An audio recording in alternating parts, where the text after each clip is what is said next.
Hello दोस्तों, कैसे हैं आप सब। स्वागत है आपका जीएस भाई एसके सर क्लासेस पे। आज मैं आपके लिए लेकर आया हूं ज्योग्राफी के टॉप 10 क्वेश्चन जो कि सभी एग्ज़ाम के लिए काफ़ी महत्वपूर्ण हैं। तो चलिए दोस्तों शुरू करते हैं। तो पहला क्वेश्चन है, वैज्ञानिकों के अनुसार ब्रह्मांड का सृजन इनमें से किसके कारण हुआ था।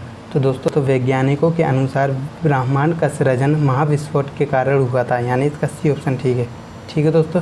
इसके संबंध में जॉर्ज लेमेत्रे ने 1927 में बिग बैंग थ्योरी दी, जिसमें यह कहा गया कि 15 अरब वर्ष पहले ब्रह्मांड सिमटा हुआ था, यानी कि 15 अरब वर्ष पहले सिर्फ एक बिंदु था, इसके कोई उपग्रह नहीं थे छोटे छोटे, सिर्फ एक बिंदु था। ठीक है दोस्तों, तो ये बताया गया कि 15 अरब वर्ष पहले इसमें हुए एक विस्फोट के कारण इसमें सिमटा हर एक कण फैलता गया, जिससे ब्रह्मांड का निर्माण हुआ। ठीक है दोस्तों, आप इसको याद रखिएगा। दोस्तों आगे बढ़ने से पहले अगर आप मेरे चैनल पर नए हैं तो इसके बाद सब्सक्राइब कर दीजिएगा, वीडियो को लाइक कर दीजिएगा और वीडियो को शेयर भी कर दीजिएगा। ठीक है दोस्तों, अब चलते हैं अगले क्वेश्चन पर। अगला क्वेश्चन है, इनमें से किस प्रमुख समुद्री बंदरगाह से हमारे विदेशी व्यापार के सबसे ज़्यादा परिमाण का संचालन होता है। तो दोस्तों विदेशी व्यापार के सबसे ज़्यादा परिमाण का संचालन होता है मुंबई बंदरगाह से, यानी इसका ए ऑप्शन ठीक है। मुंबई बंदरगाह भारत का सबसे बड़ा बंदरगाह भी है। ठीक है दोस्तों, और कोलकाता कहाँ है, तो कोलकाता पश्चिम बंगाल में है। कोलकाता बंदरगाह पश्चिम बंगाल में, और कोच्चि बंदरगाह केरल में है।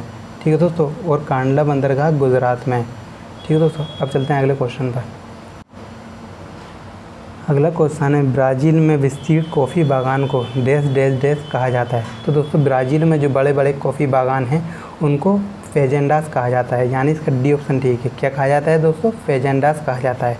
अच्छा, ब्राज़ील की कैपिटल क्या है, तो ब्राज़ील की कैपिटल है ब्राज़ीलिया। क्या है, ब्राज़ीलिया। ठीक है दोस्तों, अब चलते हैं अगले क्वेश्चन पर। अगला क्वेश्चन है, निम्न में से कौन एक पहाड़ी राज्य नहीं है। तो निम्न में से तमिलनाडु एक पहाड़ी राज्य नहीं है, यानी इसका बी ऑप्शन ठीक है। तमिलनाडु दोस्तों एक पहाड़ी राज्य नहीं है। असम के सारे ज़िले पहाड़ी हैं, इसलिए ये पहाड़ी राज्य है। मिज़ोरम के सारे ज़िले पहाड़ी हैं, इसलिए ये पहाड़ी राज्य है। और मेघालय के सारे ज़िले पहाड़ी हैं, इसलिए ये पहाड़ी राज्य है। तो तमिलनाडु एक पहाड़ी राज्य नहीं है। ठीक है दोस्तों, अब चलते हैं अगले क्वेश्चन पर।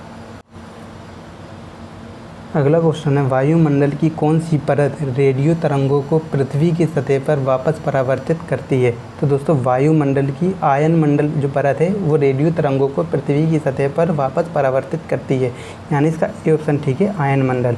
अगर हम क्षोभ मंडल की बात करें दोस्तों, तो क्षोभ मंडल यह वायुमंडल की सबसे निचली परत है और इसकी औसत ऊंचाई 13 किलोमीटर है। ठीक है दोस्तों, और भारी गैसें तथा जलवाष्प का अधिकांश भाग इसी मंडल में पाया जाता है, और मौसमी घटनाएं जैसे कि आंधी, तूफान, वर्षा आदि इसी मंडल में होती हैं, क्षोभ मंडल में। अगर हम समताप मंडल की बात करें दोस्तों, तो समताप मंडल क्षोभ सीमा के ऊपर 50 किलोमीटर की ऊंचाई पर है, यानी कि यहाँ से इसकी ऊंचाई है 50 किलोमीटर, और यहाँ मौसम साफ रहता है। वायुयान, हवाई जहाज वगैरह इसी परत में होते हैं, समताप मंडल पे।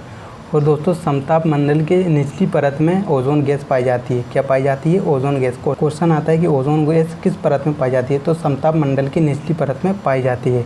और ये क्या करती है, तो ये सूर्य से आने वाली हानिकारक पराबैंगनी किरणों का अवशोषण करके हमारी रक्षा करती है। ओजोन गैस है ना, जो वो सूर्य से आने वाली पराबैंगनी किरणों से हमारी रक्षा करती है। ठीक है दोस्तों, अगर हम मध्य मंडल की बात करें ना, तो ये समताप सीमा के ऊपर 80 किलोमीटर की ऊंचाई इसका विस्तार है, यानी कि यहाँ से यहाँ तक इसकी ऊंचाई है 80 किलोमीटर। अंतरिक्ष से आने वाले उल्कापिंड इसी परत में जल जाते हैं, यानी कि जो अंतरिक्ष से जो उल्कापिंड आते हैं वो इसी परत में जल जाते हैं। अगर हम आयन मंडल की बात करें, तो आयन मंडल की ऊँचाई यहाँ से यहाँ तक 400 किलोमीटर तक है।